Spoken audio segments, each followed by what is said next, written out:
नमस्कार। कार्यक्रम एनआरएन भोइसको आजको यात्रामा हामी तपाईलाई हार्दिक स्वागत गर्दछौं।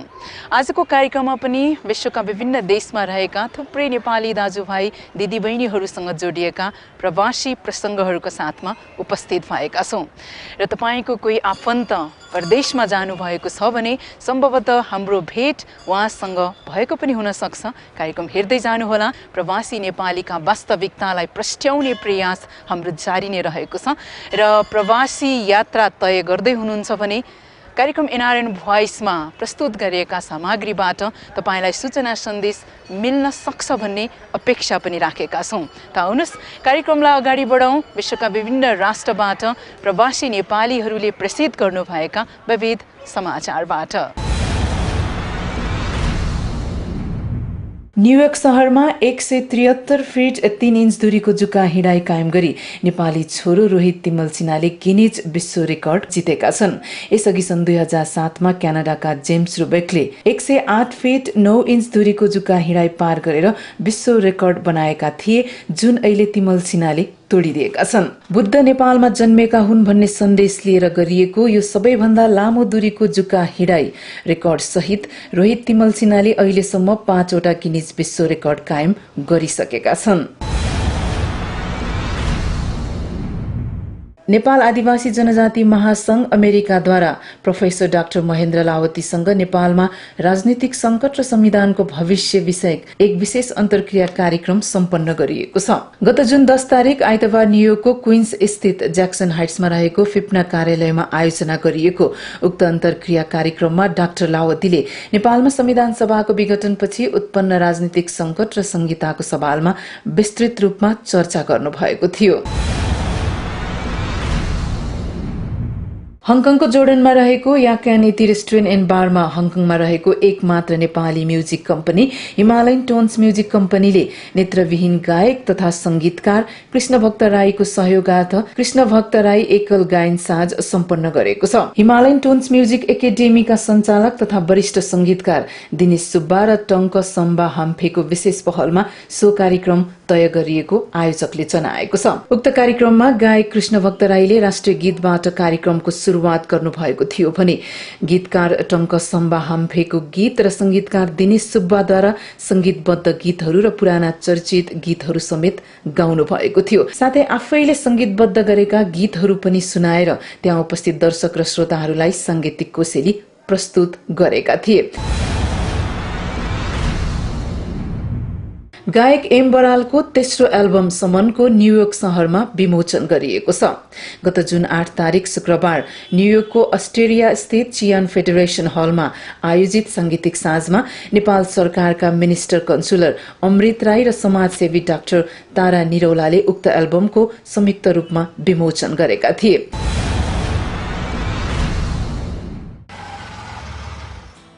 साउजी नमस्ते। छोरो विदेश पठाउने त छोरीको बिहे गराउने त पैसा तिर्ने चाहिँ म। तैले लिएको यो ऋणको भाका सकिन अब 20 मिनेट मात्रै बाँकी छ। मेरो पनि छोरो जापानमा छ। बा ढोकारे नालायक, तँलाई झन् बेलैमा पैसा पठाइदे भनेको होइन? जाने भो सब थोक साहुले लाने भो। त्यसो भए सुन्नुहोस्, म 10 मिनट भित्रमा जापानको जिएमई पुगेर पैसा हालिदिन्छु। बाँकी 5 मिनटमा पैसा तपाईँको हातमा। ल हिँड्नुहोस्।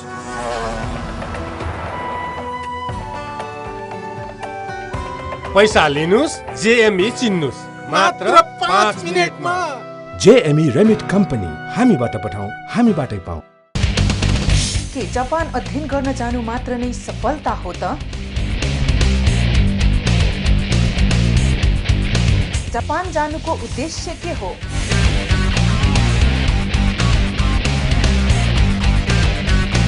जापानमा सफल कसरी हुने? आउनुहोस्, हामी तपाईलाई साथ दिनेछौँ। सोल्टी कालिका स्थान Kathmandu 44 37 748, glitter Bagbazar Kathmandu 42 44 851। A perfect destination for the student. विश्वका विभिन्न देशमा जीवनयापन गरिरहेका नेपाली दाजुभाइ अनि दिदीबहिनीहरूसँग भेटघाट गरी उनीहरूको प्रवासी जीवनका कथा व्यथालाई अनुभवलाई पनि कार्यक्रममा एनआरएन टक टाइम अन्तर्गत तपाईँ समक्ष प्रस्तुत गर्दै आइरहेका छौँ। अबको पालो एनआरएन टक टाइम अन्तर्गत आजको श्रृङ्खलामा हामी थाइल्यान्डमा लामो समयदेखि बसोबास गर्दै आइरहेका केही प्रवासी नेपालीहरूलाई स्वागत गर्दै उनीहरूको अनुभव सुनाउँदैछौँ। थाइल्यान्ड जाने यदि तपाईँ सोच गर्दै हुनुहुन्छ भने तपाईँलाई सूचना सन्देश र सामग्री पनि मिल्न सक्छ यो कुराकानीले भन्ने आशा पनि लिएका छौँ। थाइल्यान्डमा बस्ने नेपालीहरूको अवस्था कस्तो छ र चुनौतीहरू के कस्तो रहेको छ यो थाहा पाउनका लागि आउनुहोस् कुराकानी गरौँ थाइल्यान्डमा बसोबास गर्दै आइरहेका प्रवासी नेपालीसँग। नमस्कार, म मनोज कुमार राणा। घर मेरो चाहिँ बुटोल पर्यो तर हाल म चाहिँ फुकेट आइल्यान्डमा छु। थाइल्यान्डको एउटा चाहिँ रमणीय स्थल आइल्यान्ड जहाँ म 12 वर्षदेखि आफ्नो व्यवसाय कपडाको व्यवसाय गरेको छु। अहिलेसम्मलाई राम्रै छ भन्नु पर्यो, कपडा कारोबार राम्रो छ र एउटा डेस्टिनेसन टुरिस्टहरूको लागि एकदमै ठुलो डेस्टिनेसन भएको हुनाले गर्दा हाम्रो व्यापार व्यवसायलाई पनि केही राहत मिलेको छ। त्यसैले गर्दा म त्यो 12 वर्षदेखि त्यहाँ कारोबार गरेर बस्दै आइरहेको छु। अहिलेको हकमा संसारभरि नै एउटा इकोनोमिक क्राइसिसले गर्दाखेरि हामीलाई पनि छोएको छ। त्यसै कारणले गर्दाखेरि अहिले थाइल्यान्डमा जति टुरिस्टहरू आउनुहुन्थ्यो र उहाँहरूबाट हामीले कारोबार गर्ने सक्ने क्षमता थियो, तर अहिले उहाँहरूको आउने आगमन उति नै भए पनि र बढे पनि, तर हामीमा उहाँहरूको पर्चेसिङ पावर घटेको जस्तो लागिरहेको छ। त्यसले गर्दाखेरि अलिकति प्रतिस्पर्धी छ, तर पनि हामी एकदमै हिम्मत नहारिकन आफ्नो कारोबारलाई अगाडि बढाउने क्रममा जुधिरहेका छौँ। थाइल्यान्डलाई हब बनाएर अर्थात् ट्रान्जिट बनाएर विदेश जानको लागि पनि त्यहाँ एउटा चाहिँ सेन्टर पोइन्ट जस्तो देखिरहेको छ।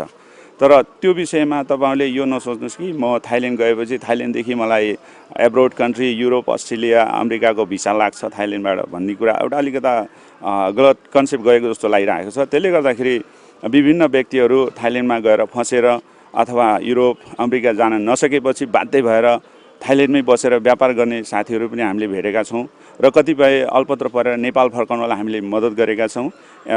नेपाल एम्बेसी ब्याङ्कक थाइल्यान्डको तर्फ उहाँहरूको सहयोग, हाम्रो सहयोगबाट हामीले उहाँहरूलाई अल्पत्र परेको व्यक्तिलाई पठाउन चाहिँ बारम्बार परिरहेको छ। त्यसले गर्दाखेरि थाइल्यान्डलाई हब बनाएर अथवा बाहिरी कन्ट्रीमा जान्छु भनेर आउनको लागि तपाईँहरूले नसोच्नु होला, किनभने त्यो पक्का गलत कुरा हो। तपाईँहरूको भिसा नेपालमै लिनुहोस्, नेपालमा भिसा लिएपछि तपाईँहरू जान जहिले पनि सक्नुहुन्छ। तर थाइल्यान्डमा आएर भिसा बनाएर म अगाडि बढ्छु भन्ने क्रमलाई तपाईँले सोच्नुहुन्छ सजिलै भने त्योभन्दा पहिला तपाईँहरूले धेरै कुरा बुझ्नु बाँकी छ र बुझ्नुपर्छ भन्ने मलाई लाग्छ।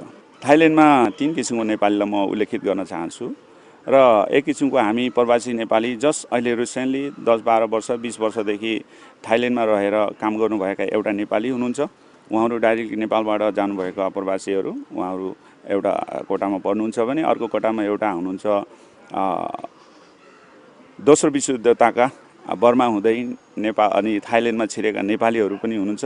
उहाँहरू बर्मादेखि नेपाल छिरेका थाइल्यान्ड छिरेका बर्मादेखि थाइल्यान्ड छिरेका नेपालीहरूको एउटा बसोबास छ, एउटा एक किसिमको नेपाली। र अर्को एउटा सेकेन्ड वर्ल्ड वारकै टाइममा बर्मादेखि थाइल्यान्ड छिरेर थाइल्यान्डमा रेसिडेन्सी बसेर त्यहीँको सिटिजनसिप लिएर बस्नुभएका एउटा नेपाली हुनुहुन्छ। यसो गर्दा समग्रमा हामी एउटा नेपालबाट जानुभएको नेपाली, थाई नेपाली, एउटा बर्माबाट जानुभएको नेपाली, 3 किसिमको नेपाली छौँ। र लगभग अहिले हाराहारीमा हेर्दाखेरि लगभग 30,000 देखि 40,000को बिचमा हामी छौँ। र समग्रमा सम्पूर्ण नेपालीहरूले आफ्नो जीविका आर्जन गर्नको लागि प्रायःजसो 80%ले व्यापार नै गर्नुभएको छ। त्यसले गर्दाखेरि सबैको जीवनस्तर राम्रै छ भन्ने मलाई लागेको छ। र अर्को कुरो जुन मैले क्याटेगोरी 3 किसिमको बताएँ र त्यो मध्येमा पनि अहिले हामी नेपालबाट रिसेन्टली जाने जुन नेपालीहरू हुनुहुन्छ उहाँहरूलाई एनआरएन आइडीको जुन अहिले पाउने प्रक्रिया छ त्यो लिनको लागि त्यति गाह्रो छैन। उहाँहरूलाई सर्वसुलभ तरिकाले सिधै पाउनुहुन्छ। तर खास गरी हामी के को लागि लडेका छौँ भने बर्माबाट थाइल्यान्ड आउनुभएका नेपालीहरू, थाइल्यान्डमा बसोबास गर्ने रेसिडेन्सी गर्ने नेपालीहरू, उहाँहरूलाई कसरी हामीले एनआरएन आइडी दिलाउन सकिन्छ भन्नेमा हाम्रो चाहिँ विशेष हाम्रो चाहिँ लागि परेका छौँ हामीहरू। किनभने उहाँहरू धेरै वर्ष अगाडि त्यहाँ रिसाइड गर्नुभएको हुँदा उहाँहरूसँग न त उहाँहरूको ब्याकग्राउन्डको रूपमा चाहिँ नेपालमा उहाँहरूको लाल पूर्जा पनि छैन, उहाँहरूको कुनै नागरिकता भएका व्यक्तिहरू पनि हुनुहुन्न। त्यसले गर्दा उहाँहरूलाई गाह्रो छ र त्यो विषयमा पनि हामीले त्यो कुरा चाहिँ हाम्रो यो चाहिँ एजिएममा पनि उठाउने विचार गरिरहेका छौँ। त्यसले गर्दाखेरि हामी सकभर थाइल्यान्डमा रहेका सम्पूर्ण नेपालीहरूलाई एउटा एनआरएन संस्थाभित्र गोलबद्ध गराई अगाडि ल्याउन चाहन्छौँ। मेरो नाम दिलबहादुर थापा हरि हो। म थाइल्यान्ड गएको लगभग 15 वर्षभन्दा माथि भइसक्यो। म त्यहाँ सानै उमेरमा गएको थिएँ। अनि हामी नेपालीहरू विदेशमा कुनै न कुनै परिस्थितिले जाने क्रममै म पनि त्यहाँ कुनै एजेन्टहरू मार्फत त्यहाँ गएर इस्टाब्लिस भएको हुँ। मैले त्यहाँ विभिन्न किसिमका होटलहरूमा रेस्टुरेन्टहरूमा काम गर्दै गर्दै जाँदा म अहिले एउटा व्यवसाय बनेको छु। त्यो हुनाले मलाई लाग्छ सजिलो त कहीँ पनि छैन, तर हामी केही गर्नको लागि त्यहाँ मेहनत गर्नुपर्छ। त्यहाँ भन्दाखेरि त खासै त्यति डिफिकल्ट छैन। हामीले बुझ्ने हो भने अमेरिका अथवा युरोप, जापान हामी जाँदा त्यहाँ एउटा करेन्सीको हिसाबले मात्रै बढी पैसा कमाउन सकिन्छ। तर थाइल्यान्डमा यदि कसैसँग एउटा बिजनेस माइन्ड छ भने, कुनै इन्टरप्रेनर आइडियाहरू छ भने थाइल्यान्डमा अन्तभन्दा धेरै सजिलो छ। म विदेशमा जाने सम्पूर्ण नेपाली दाजुभाइलाई के भन्न चाहन्छु भने हामी विदेशमा जान त्यति सजिलो छैन। कुनै पनि विदेशमा जानुभन्दा पहिला त्यहाँको बारेमा, त्यहाँको कानुनको बारेमा, त्यहाँको वर्किङ सिस्टमको बारेमा अथवा हामीसँग भएको एउटा सिप छ, कला छ, त्यो खासै त्यति पर्फेक्ट छैन। त्यहाँ जानुभन्दा पहिला हामी केही ज्ञान लिएर जाँदा हामीलाई सजिलो हुन्छ जस्तो लाग्छ। मेरो नाम सुनिल खड्का, म 25 वर्षको भएँ। अहिले एनआरएन थाइल्यान्डको सेक्रेटरीमा काम गरिरहेको छु। व्यवसाय मेरो टुरिज्म हो। मेरो ट्राभल एजेन्सी छ ब्याङ्ककमा। 4-5 वर्षदेखि म ब्याङ्ककमा आफ्नो व्यवसाय सञ्चालन गरेर बसिरहेको छु। हामीहरू यो ठाउँमा, यो देशमा काम गर्न चाहेर पनि काम गर्ने वातावरण नभएपछि हामीले कहीँ बाटो पहिल्याउनु पर्ने अवस्था हो। र अहिले आएर हामीले मेरो विषयमा कुरा हुन्छ भने मैले ट्राभल एजेन्सी टुरको किन रोजेँ भने मैले एउटा टुरिस्ट नेपाल पठाउँदाखेरि मैले 8 जना मान्छेहरूलाई मैले रोजगार दिन सक्छु भनेपछि मैले देशभित्र बसेर भन्दा बाहिर बसेर मेरो व्यवसायलाई पनि अगाडि बढाउन सक्छु र मेरो नेपाली अरू साथीहरूलाई पनि रोजगार दिन सक्छु भन्ने उद्देश्यले मैले ट्राभल एजेन्सी एउटा व्यवसाय सुरु गरेको हुँ। र ब्याङ्कक त्यस्तो ठाउँ हो जो टुरिज्म व्यवसायबाट आर्जित उसबाट चाहिँ नि मेन उसको पेसा चाहिँ नि टुरिज्म व्यवसाय। त्यस कारणले गर्दा हामीहरू युवाहरूमा अब के हुनुपर्छ भने हामीहरूले जहाँ गएर काम गर्छौँ त्यो कामले, तपाईँको कामले, हाम्रो कामले हाम्रा नेपालमा बसेका नेपालीहरूलाई केही न केही रूपमा रोजगारी दिन सकोस्। इन्डाइरेक्टली डाइरेक्टली केही न केही रूपमा रोजगारी दिन सकोस्। त्यो किसिमको व्यवसाय हामीले गऱ्यौँ भने हामीले हाम्रो योगदान आफैमा हुन्छ। यहाँ बसेर हामी टाइम वेस्ट गर्नुपर्ने आवश्यकता छैन। र यहाँ बसे नि वहाँ बसे पनि हामीले हाम्रो देशका साथीहरूलाई हेल्प गर्ने काम गरेको छु र मैले त्यसै गरेको छु जस्तो लाग्छ। थाइल्यान्ड एउटा देश हो जसले नेपालीका सन्तानहरूलाई यहाँ पढाउँछ र हामीले हाम्रो आइडी कार्ड दिएर हामीले यहाँनिर हाम्रा बोर्डिङ स्कुलहरूमा हामीले थाईलाई हामीले पढाउँदैछौँ। त्यो देश एउटा मलाई लाग्छ थाइल्यान्ड पहिलो देश हो र हामीले त्यस्ता कामहरूलाई हामीले प्रोत्साहन गर्नु पर्यो जसले हाम्रा पिँढीलाई, नेपालीहरूलाई नेपालीत्वको भावना सिर्जना गर्न सकोस्। अनि तपाईँ सम्मिलित हुनुभएको सामाजिक संस्था एनआरएनबाट चाहिँ कस्तो क्रियाकलापहरूलाई चाहिँ फोकस गरिरहनु भएको छ? हामीले यो जुन सञ्जाल बनेको छ त्यो सञ्जाललाई हामीले पवित्र सञ्जालको रूपमा विकास गर्नुपर्छ।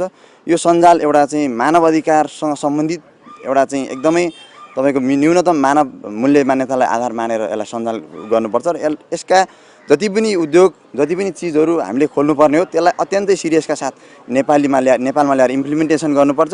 पैसा मात्रै होइन, सबैको सिप, शक्ति, जोस जाँगालाई इम्प्लिमेन्टेसन गर्ने एउटा फोरम हो र त्यसलाई बिना राजनीतिक हस्तक्षेप, बिना राजनीतिक यो जुन किसिमको हावा चलिरहेको छ त्यो हावाभन्दा बाहिर ल्याउन सक्यौँ भने हामीले एकदमै राम्रो विश्वमै हामीले एउटा उदाहरणीय काम गर्न सक्छौँ। नेपालीहरू सबै मिलेर यो देश बनाए भन्ने खालको एउटा उदाहरण हामीले संसारमा दिन सक्छौँ।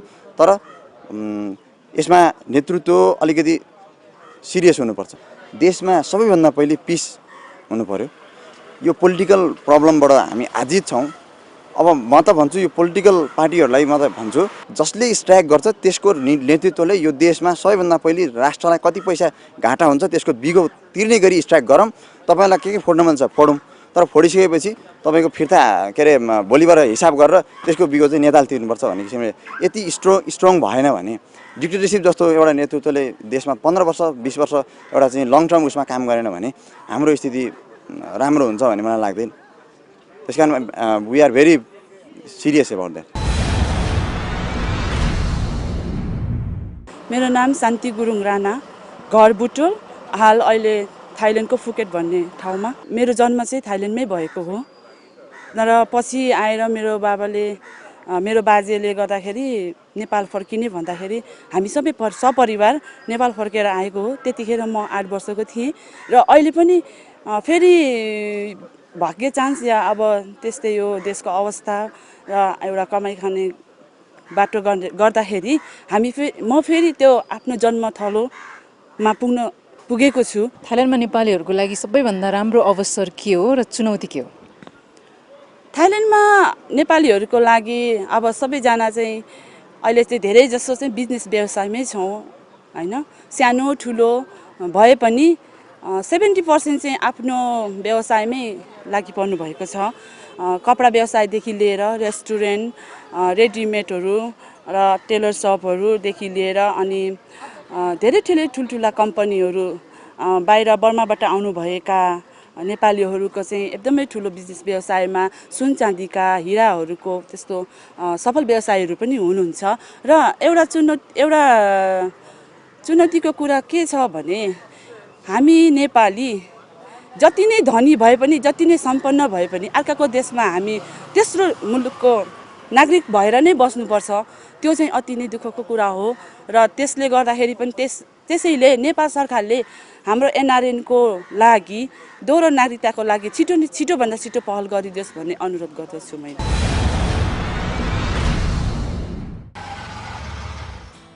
साउजी नमस्ते। छोरो विदेश पठाउने त, छोरीको बिहे गराउने त, पैसा तिर्ने चाहिँ म। तैँले लिएको यो ऋणको भाका सकिन अब 20 मिनट मात्रै बाँकी छ। मेरो पनि छोरो जापानमा छ। बा ढोकरे नालायक, तँलाई झन् बेलैमा पैसा पठाइदे भनेको होइन? जाने भो सब थोक साहुले लाने भो। त्यसो भए सुन्नुहोस्, म 10 मिनट भित्रमा जापानको जिएमई पुगेर पैसा हालिदिन्छु। बाँकी 5 मिनटमा पैसा तपाईँको हातमा। ल हिँड्नुहोस्।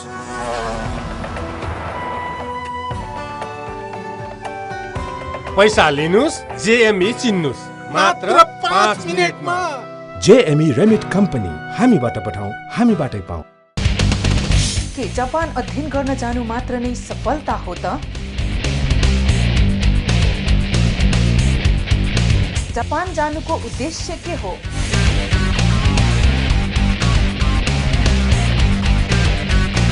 जापानमा सफल कसरी हुने? आउनुहोस्, हामी तपाईलाई साथ दिनेछौँ। सोल्टी कालिका स्थान Kathmandu 44 37 748, glitter Bagbazar Kathmandu 42 44 851। A perfect destination for the student.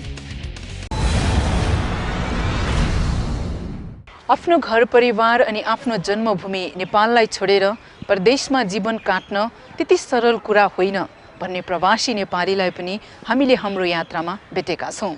अनि आफ्नो देशकाल परिस्थितिलाई छोडेर आफ्नो देशकाल परिस्थितिका कुराहरूलाई विदेशमा प्रदर्शन गरेर नेपाललाई चिनाउन पाएकोमा गर्व गर्ने सफल प्रवासी नेपालीलाई पनि भेटेका छौँ।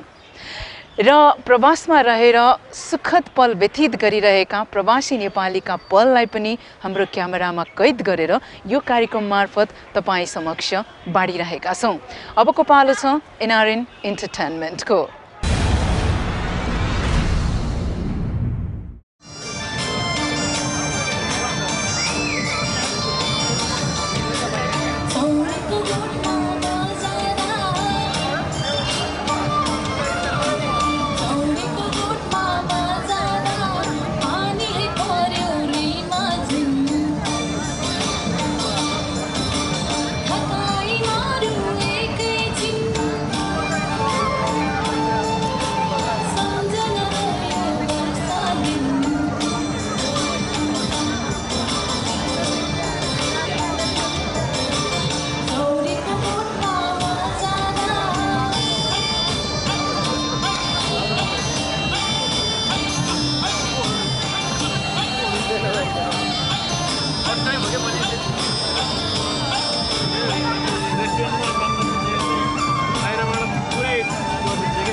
उकाली सेवा समिति जापानद्वारा आयोजित यस एकल स्टेज गीत गायिका सबिना लालचन स्वीकार्नुहोस्। धन्यवाद।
आजको लागि छुटिने बेला हुने लागेको छ। कार्यक्रम हेर्दै हुनुहुन्छ, कस्तो लागिरहेको छ? तपाईको पनि यस कार्यक्रममा सल्लाह सुझाव र प्रतिक्रियाहरू छन् अनि विदेशबाट यो कार्यक्रम तपाईँ हेरिरहनु भएको छ भने तपाईँ बसेको राष्ट्रमा तपाईँ अनि नेपालीहरूको अवस्था के छ त? अनि स्वदेशबाट विदेश जान चाहने नेपालीहरूलाई तपाईको केही सन्देश र सूचना पनि छ कि? ती सामग्रीहरू छन् भने हामीलाई यो ठेगानामा प्रेषित गर्न सक्नुहुनेछ।